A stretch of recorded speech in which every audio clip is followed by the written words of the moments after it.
Логично е дека по два основи треба да се бара партнер, дури и со обезбедена коалиција. Ние не викаме дајте ни 67 да не зависиме од никој. Ние треба да зависиме од секој. Да зависиме дури од идната опозиција. Зошто? Заради тоа што е демократија.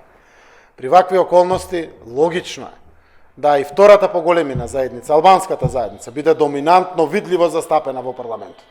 Значи, барем со повеќе од 10, 12, 13 пратеници, имајќи во предвид дека во корпус се обезбедуваат повеќе од 23 албански мандати.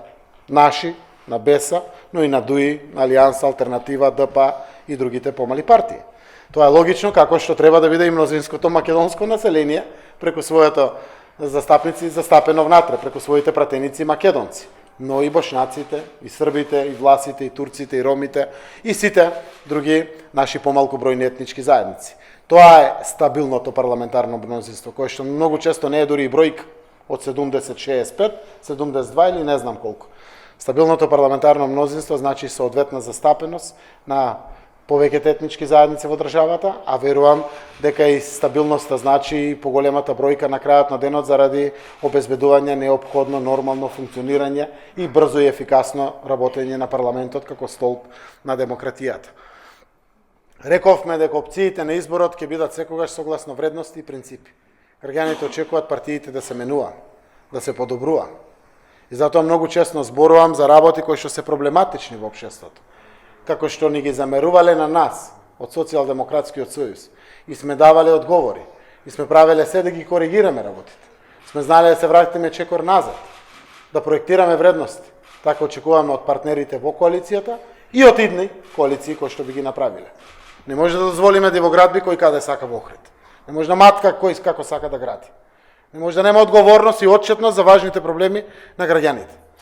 Заради тоа што во еден дел и граѓаните ни кажаа, окей, ЕУ, НАТО, преспа договор со Бугарија, се решава крупни работи. Сега нема да ни прогледнат низ прсти во периодот кој што предстои.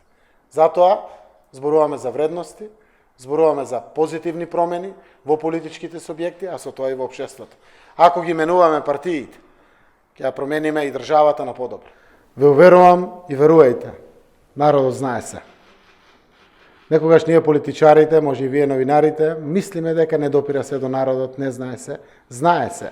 Прашање е дали ни кажува и има можност како тоа да ни го каже или на крајот таму зад параванот ни го кажува тоа што го знае. Знае се.